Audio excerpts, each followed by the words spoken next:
I fully expected to love this movie, so to sit in the theater during the credits and tell my mom that this movie didn't need to be made sent me reeling.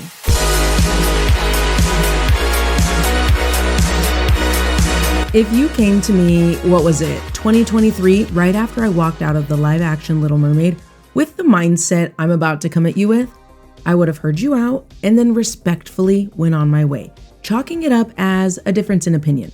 Back then, I was still in love with these live action remakes. I think I had said in the review for that movie that when it came to live action remakes, I was eating them all up. Well, not this time, pal. If anything, I reflect, I listen, and I learn. Now we're here. I credit this change in mindset to a TikTok posted by Jstoobs and the live action remake of one of my favorite animated films. Nay, one of my favorite films of all time. When I tell you, I was shocked by how jarring my reaction was to the live action How to Train Your Dragon, I mean it. I was, and honestly, I am still sitting with the feelings that were completely unexpected. And this is all coming from someone who I got emotional from just watching the trailers for this movie. This is the beloved How to Train Your Dragon like we have never seen it before. And maybe you're curious, or maybe you've got a lot of feelings to unpack too. Whatever your reason, we're gonna get into what the remake gets right and where it drops the ball. Does it capture the magic of that first successful flight, or is it more of a crash landing? Let's talk about it. How to Train Your Dragon is DreamWorks' first live action remake directed by Dean DeBlois. And if you're wondering, yes, that's the same guy who directed the original 2010 animated film. We return to the Isle of Berk, where a young Viking named Hiccup defies centuries of dragon slaying tradition by befriending a dragon he names Toothless. But when an ancient threat emerges that threatens both species, Hiccup's bond with Toothless becomes the key to peace between dragons and humans. Together, they must navigate the delicate path toward peace, soaring beyond the boundaries of their worlds and redefining what it means to be a hero and a leader. Now, with dragon-human friendships, breaking traditions, and whole cultural shifts being talked about, of course this movie gets into some deep themes. We're talking friendship, empathy, challenging societal norms, coming-of-age arcs, even diversity and acceptance, and overcoming fear and prejudice. I know you might be thinking, this is just a kid's movie, it isn't that deep. It really is though. So we have all those ideas, and as much as I would like to get into acceptance and diversity and overcoming fear and prejudice, especially considering the state of the country, what I want to focus on is the father-son dynamic. My honey and I rewatched the animated film right before going into the live-action movie, and you guys, the way I was flabbergasted at how this man was treating his son, the way he spoke to him, the way he was talking about him to other people, the way he was bullying him, the way everyone was bullying him, it was crazy. I was going off. Ooh, I'm getting mad again. To be fair, I think they toned it down a bit compared to the original, but the live action still effortlessly captures the strain of their relationship. It's very clear that Stoic doesn't understand his son, and he just wants him to be a real Viking, and I am doing air quotes. That emotional arc is still there, a father learning to accept his son for who he is. I mean, I think no matter how old you are, that kind of story always hits. Okay, real quick, before we start talking about what works, I gotta give you a heads up on potential triggers. I think if you've seen the original, then none of this is gonna be a surprise.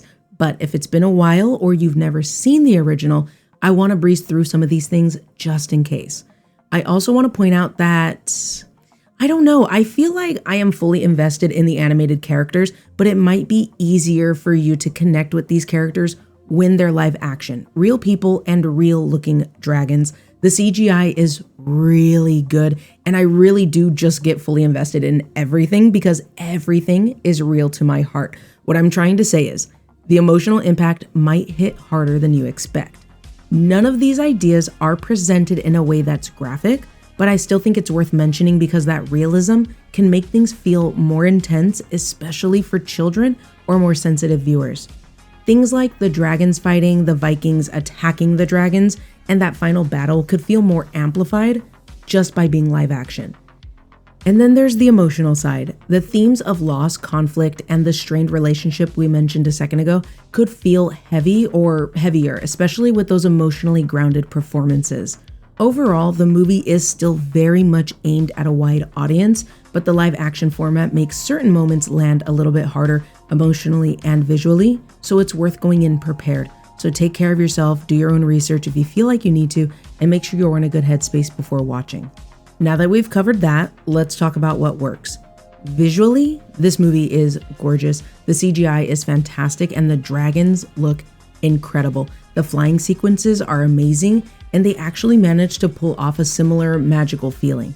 The acting is really good. Mason Thames as Hiccup brings to life the awkward kid who's caught between wanting to make his dad proud and following his heart. I have to admit, there were moments where I could still hear Jay Baruchel in my head, but Thames makes the role his own overall. Nepo baby Nico Parker stands out as Astrid. I don't know why everyone was complaining. Okay, I know why, but she knocks it out of the park. She's tough, but so much more than just that because they expand on her character even more. I will say that the added layers did feel a little out of place, but this might be because I had the original film in mind. Honestly, this might just be a me issue. Of course, we have to talk about Gerard Butler returning as Stoic. I love when we get the voice actors reprising their roles in the live action adaptation. Not only is Butler able to elevate the character, but he elevates the entire film. He's got such a great presence and vibe. He brings even more to the character, more fury, more vulnerability, and more humor. He gives Stoic even more emotional weight that works so well in live action. I am keeping this section short, but please know there is so much that is objectively good about this movie. But I've got a lot of feelings, opinions, and I got a microphone, so let's move on. I'm going to break this into two parts because I don't want this section to get too muddied. First, I'm going to get into a couple of critiques I found online and I'll share my thoughts. Please keep in mind that the bulk of what I found just really highlights the issue with live action remakes, so I'm going to touch on other criticisms for this first part. Then we're going to get into that TikTok I mentioned at the top of the video, the one that completely changed my perspective on live action remakes, and this is also going to encompass a large part of the criticisms I came across for this movie. All right, let's get into it. There are some things that don't always translate well from one medium to another. That said, I found a couple of critiques that said that this movie is less charming and that Toothless is less cute. I'm honestly very surprised at the comment about Toothless. Obviously, he is less cute than the animated original, but compared to the other dragons, he is literally the cutest thing in this movie front to back. People say that he looks mean when he growls and that his design felt uncanny. Well, of course he's gonna look mean when he growls, but honestly, he was also the least mean looking thing in this movie. The comment about his design feeling uncanny might actually be onto something though. It was immediately clear that the designs for the dragons were changed to feel more realistic. All of them. Except for Toothless. I'm gonna put an image on the screen from Screenthrills that shows a side-by-side comparison of all the dragons. Don't get me wrong, they all look incredible. I actually really like the designs, but the fact that this level of hyper-realism is applied to every single dragon except Toothless makes him stand out in a weird way that was, uncanny. He felt very out of place. Going back to this movie being less charming, yeah, I can see that. People said that this movie feels less charming and less playful than the original. I do think that animated films by nature do feel more charming and playful, but I wonder, is it just because we associate them with being for kids? I am doing air quotes. Or does that feeling actually come from the fact that it's animated? I think it's interesting because I agree with the critique, but I can't really put my finger on why. There's just something about the live action that feels heavier, and maybe the shift unintentionally sacrificed that lightheartedness. Now let's get into that TikTok that I mentioned earlier. If you're interested, you should definitely watch it. But to sum up a few of her points, Jstoobs is critiquing the growing trend of live action remakes of beloved animated movies. She argues that these adaptations don't elevate the source material and rarely add nuance or depth.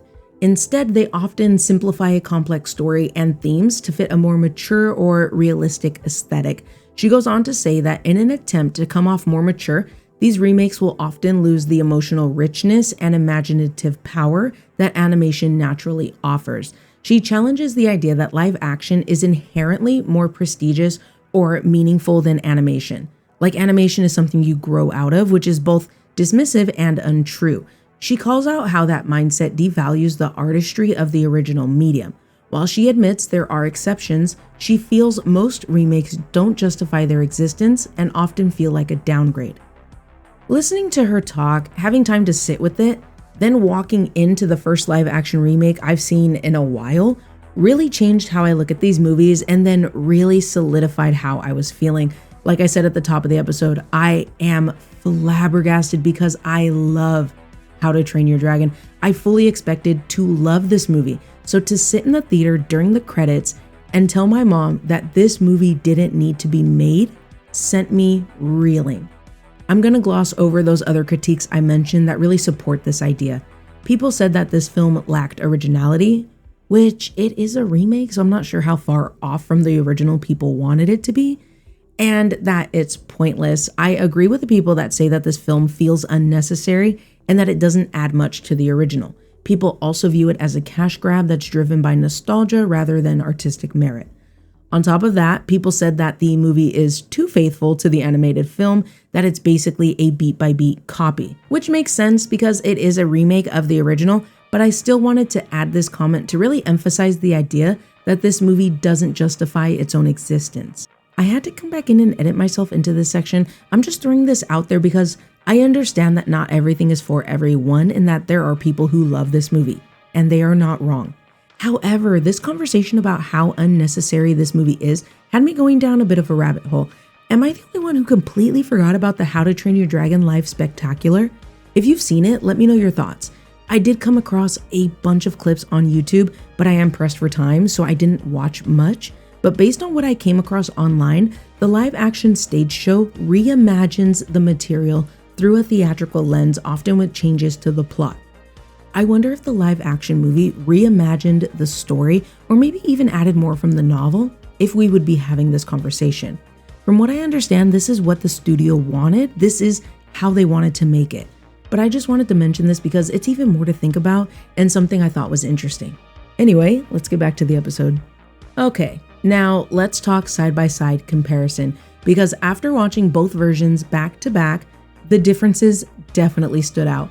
While this movie is basically a shot-for-shot remake of the original story, it does deepen relationships, expand characters, and certain scenes. For example, one thing that stood out was the added relationship between Snotlout and his father. I get that it was meant to show contrast with Hiccup and Stoic, but I was not a fan. It felt forced and out of place. There were some shot-for-shot moments that were filmed from different angles or with tighter framing compared to the original. This made the live action feel weirdly cropped in places. I don't know how else to describe it. The first time I noticed this was in the beginning when Hiccup was hiding from the monstrous nightmare and it was breathing fire. Because of the framing, I felt like I was losing something in this scene, like scale or just the vibes, like the feeling, the anxiety. I'm not sure how else to explain it, so we're gonna move on. Most of the angle changes in scenes that were shot for shot was something that I definitely noticed, but I didn't mind it. That was until we got to the scene where Hiccup and Toothless were trying to convince Astrid that dragons aren't that bad. The angle was lower on Astrid, and I wish they maintained the original angle to really show Nico Parker's facial expressions in this scene. Finally, the change to Gothy, the village elder, was very strange. In my opinion, she was giving less sweet, small old lady and more Michelle Lammy. I mean, I could be wrong, but I did do a quick Google search, and honestly, I think they could have gone a completely different route. I don't know, this one is more of a personal vibe thing, I guess, but I was very curious as to why the character was changed so drastically. Moving on to things I felt stood out in a good way and were some meaningful changes. I like that Stoic's character and leadership was given more attention. For example, when Stoic was trying to rally the Vikings to storm the nest, the animated film has him basically saying that whoever didn't go would have to stay and look after Hiccup. In the live action, it was a long speech that was more personal and it brought everyone together. Speaking of changes that expanded characters or moments, I love the changes to Astrid's aspirations. Did it feel a little out of place? Yeah, but I love the added dimension it gave her character, and it gave her more reason to have tension with Hiccup. I do like that Valka's fate is very clear in this version. I think the animated film does a great job. I don't think it needed to be mentioned more than once. However, I like that it's clear in the live action because it really shows how it fuels Stoic's hatred for dragons. This is one of those small changes that felt purposeful and emotional. And finally, what I thought was actually the best change to the live action, the emotional impact at the end. There's that quiet moment with Stoic and Toothless that I really love, but the scene with Hiccup in bed and Toothless being there for him hit me just as hard as the original. Mason Thames does a fantastic job here. There's so much nuance, and dare I say, I actually think this scene was an improvement. I could nitpick a few camera angles here too, but I won't because overall, I really love how this moment translated. Okay, let's be real. We all knew it was gonna kind of be a lot, right? I have a lot of feelings about How to Train Your Dragon. We looked at the good, the not so good, what stayed the same, what changed, and what maybe didn't need to be changed at all. So let's wrap this up and talk about whether this remake is actually worth 1 hour and 56 minutes of your time. And honestly, I'm on the fence with this one. I'm gonna chat with movie lovers who talk about movies too, and one of them admitted that they had never seen How to Train Your Dragon and they were wondering if they should go with the live action or animated movie. Right out of the theater, I told them to watch the animated film. I was very surprised that I was in the minority because several people were recommending the live action over the original. I think the animated masterpiece is superior, full stop, period. The voice acting is amazing, the animation and story still hold up. I will say that the character models are giving TV show spin-off rather than a big budget theatrical film, but I think you can adjust quickly. This movie did not need to be made, and I think everyone should just watch the animated films instead. I stand by that. But if you prefer live action, then this is still a good movie. If you like live action adaptations, this is actually a really good one. If you have kids you want to introduce to this franchise, I still say watch all 3 animated movies instead. And a side note, my honey and I recently watched the second one and I cried twice. It is such an incredible movie. But if you'd rather start them off with the live action version, this one absolutely works. So, who is this movie really for? Fans of the original trilogy will definitely be first in line. I know I was. If you grew up with these movies, you're probably coming into this one with some strong feelings already, and this movie knows that. Dean DeBlois returning to direct and John Powell back on the score, there's a clear respect for the original material. It hits a lot of those same emotional beats, and visually, with a mix of CGI and practical effects, it delivers the story in a way that feels bigger. If you have kids, or maybe you are a kid yourself, this is still a solid pick. Some scenes come across darker, heavier, or more intense, but it still holds on to that family-friendly adventure vibe. And let's be real, it's the bond between Hiccup and Toothless that matters most, and that is still very much the heart of this story.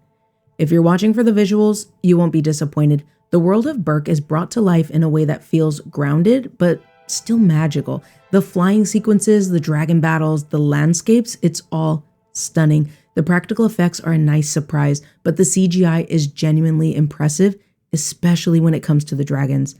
And finally, if you're just a casual moviegoer looking for something fun, heartfelt, and you just want to get lost in a different world, this is a great option. Whether or not you've seen the original, there's enough story, heart, and spectacle to make it worth your time. So bottom line, this movie didn't need to exist, but it's not without merit. If you love the animated films like I do, this will not replace them. But if you're curious, prefer live action, or just want to introduce someone new to this world, this is a good start. All right, movie lovers, a huge thank you to everyone who stuck around with me to the end of the video. Last time we talked, literally yesterday, I shared my thoughts on Thunderbolts, and it's definitely one of the more emotionally heavy MCU films, but I love it. And before that, it was Until Dawn, which was a movie I watched. If you haven't checked either of those out yet and you would like to, you can find them in the top right corner if you're watching on YouTube, or if you're listening on Spotify, those episodes are available for you as well. If you are enjoying the content on YouTube, don't forget to subscribe, hit that like button, and ring that notification bell so you don't miss the next review. Speaking of next reviews, I've been catching up. We've got Final Destination Bloodlines, Mission Impossible: The Final Reckoning, and Ballerina coming soon. So be sure to subscribe on YouTube and follow me on Spotify to catch my thoughts on all of them. And hey, if you enjoy On The Go listening, then you should definitely check out the podcast. Plus, I drop the occasional exclusive episode you won't find on YouTube. If you're already hanging out with me on the pod, thank you so much. And if you're watching on YouTube, you can find a link in the description, or you can just search for me, A Rocket Review, on Spotify. You can always check out the community tab on YouTube for updates and the occasional poll when I fall behind. I am on Blue Sky at A Rocket Review, all one word. I posted the other day talking about Push. You remember that 2009 movie, right? Why didn't we get a sequel? If you want to catch me posting sporadically about what I'm watching, that's where you'll find me. I am still building, growing, and learning, and I am really grateful to have you here with me. Whether you're watching on YouTube, listening on the podcast, or finding me over on Blue Sky, your support, a thumbs up, subscribe, follow, or comment truly mean so much to me. So before you go, let me know in the comments, what did you think of How to Train Your Dragon? Which version do you prefer? The animated original or this live action remake? Do you think live action remakes ever truly work, or should animation be left alone? If someone asked you if they should watch this version or the original, which would you suggest? I don't mean to hammer the questions, but I'm nosy, and I'm still surprised by my reaction to this movie. Like, I really like it, but why the animated version is just so much better? Anyway, on a lighter note, who's your favorite dragon and why is it toothless? I want to know what you guys think, so let's get the conversation going. Until next time, spread positivity, and please, please, please, please be safe. Take care of yourself and take care of the people around you. Take breaks from the news, stay hydrated, don't forget to eat, and a friendly reminder that it is okay to distract yourself. So happy movie watching, and I'll talk to you guys soon. Bye.